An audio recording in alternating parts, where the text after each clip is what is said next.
now let's talk about who the team that has always had an opportunity the last couple of years and just fallen just short of the championship, and that's New Orleans Saints. The New Orleans Saints with Drew Brees, Alvin Kamara, Michael Thomas, and now the addition of Emmanuel Sanders.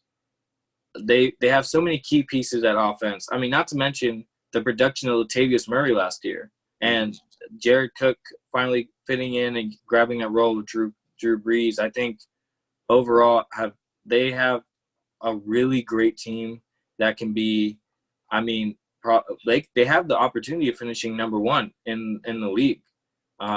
And we've seen them do well. I mean, Michael Thomas has broken records, and now with Drew Brees kind of coming to the end of his years, I think we could see Drew Brees end on a good note this year. There's nothing to tell me that he's not going to be a great quarterback like always. I mean, he came back from his injury, and here's his numbers coming back. 21, 22, 11, 40, 28, 22 points, and 22 points. So I think overall consistency, I mean, that's the image of Drew Brees is consistency. Right. And doing well. I don't put him in my top 10 simply because of the age and the injury that has happened. I'm not too confident in him staying healthy in these next couple of years if he does continue to play after this year.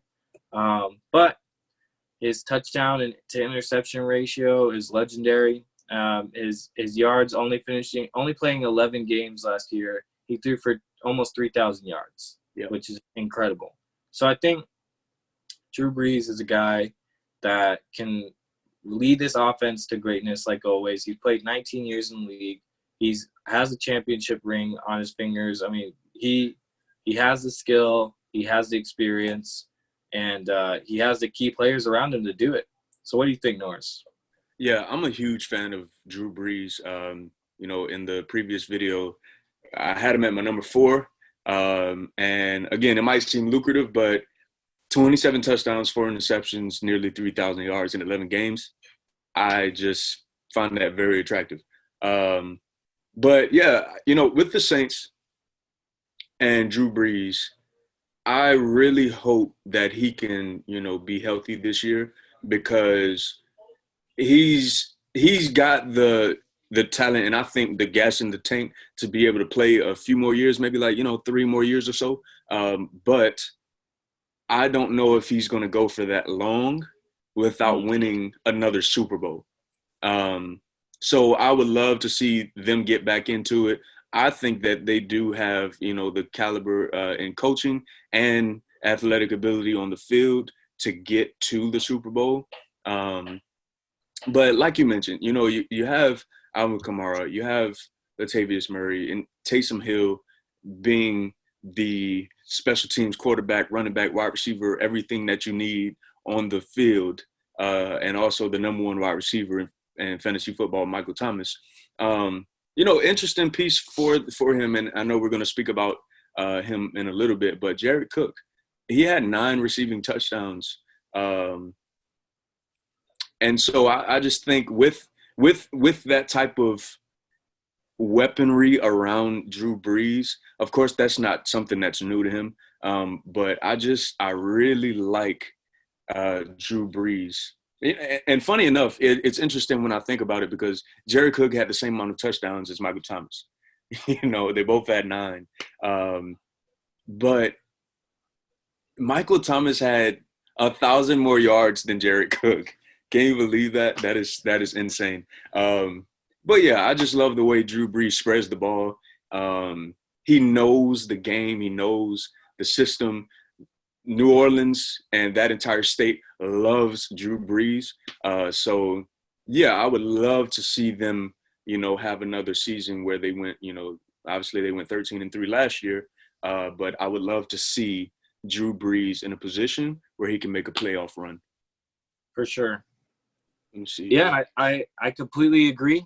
I think I think I would love to see Drew Brees go to a playoff run and do something great in these last couple of years. Who knows if he could play for another couple of years. We'll see what he has in the tank. But let's talk about Alvin Kamara and Latavius Murray, these two running backs that were great last year. Latavius Murray played throughout the year and filled in some pieces at running back, but also filling some receiver roles. He had 637 rushing yards and 235 receiving yards and 6 total touchdowns. And then we can look at Alvin Kamara's stats with finishing 9th overall in PPR leagues, 797 yards rushing and 533 yards receiving.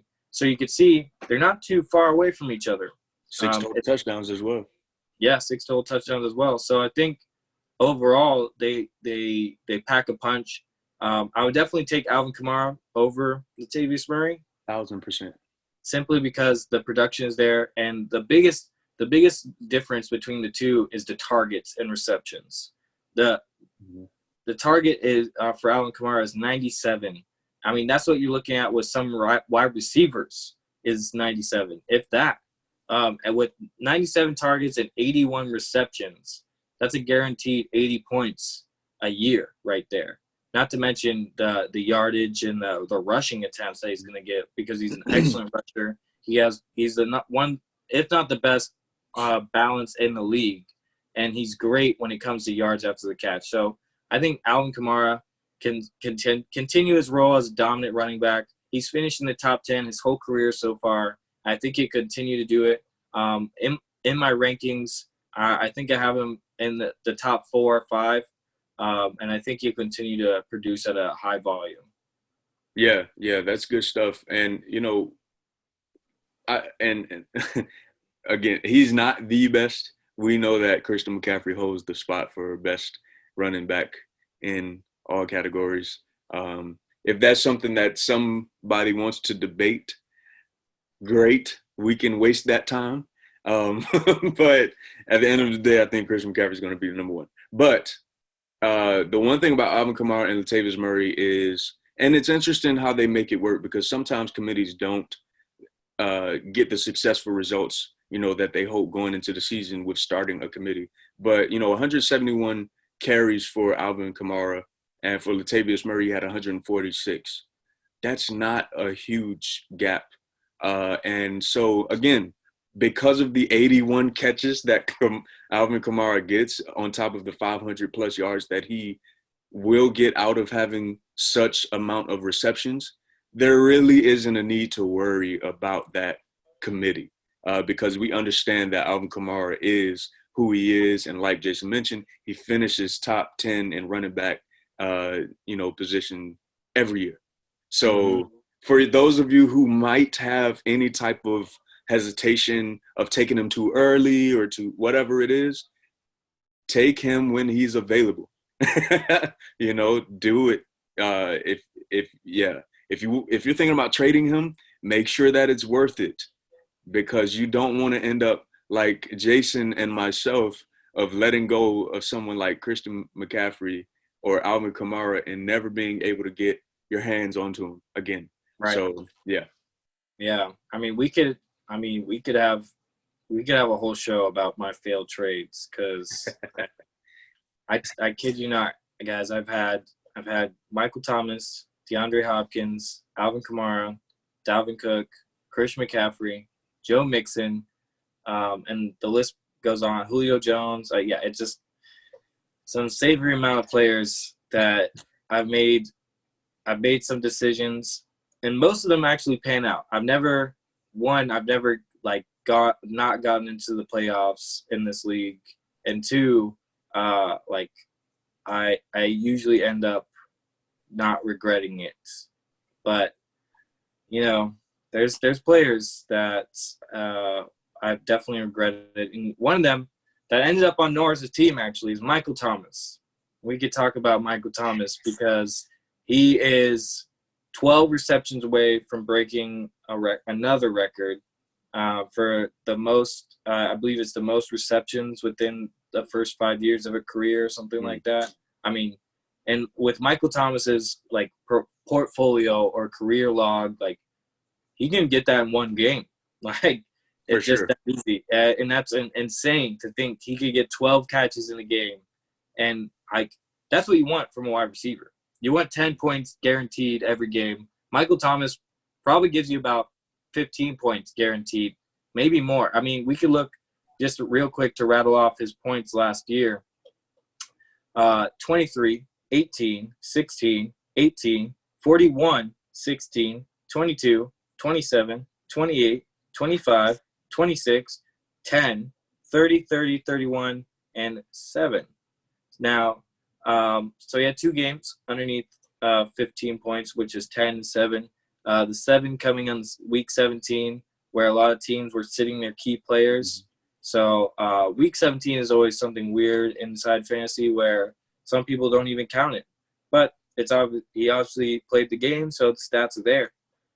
But, I mean, to only have 1 game or 2 games underneath 15 points, that is exactly what you need from a wide receiver. And his targets are insane. His catch ratio, I mean, I don't know if you guys have seen, but Michael Thomas's hands are like this big. I mean, yeah, like it's insane. And for those of you listening, I mean, they're probably as wide. They're probably like 10 inches wide. Don't quote me on that, but they're insanely probably a medium saucepan. Like. Right, exactly. he could palm a pizza. Like if you can palm a pizza, that's insane. But yeah, man, I think Michael Thomas is, if not the best wide receiver in the league, close to it. Oh, for sure. All around wide receiver. This is just a side note. I think a healthy Devontae Adams is very. They're right there when it comes to route running and catching ability and open space, creating their own lanes and whatnot. Yeah, those 2 guys are incredible on the field. But Michael Thomas is going to be, without a doubt, the key piece to New Orleans having a record like they do, 13-3. If they do something like that that's similar in 2020, he's going to be a key piece. There's without a doubt, because for a player to have 149 catches, over 1,700 yards, like you said, he can have a 12-catch game. He could also have a 300-yard game.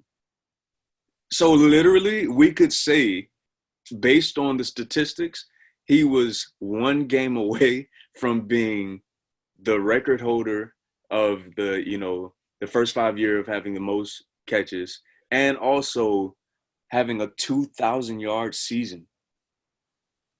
Insane. That's insane. And the quarterback that he has is very capable of helping him reach those cornerstones of his career.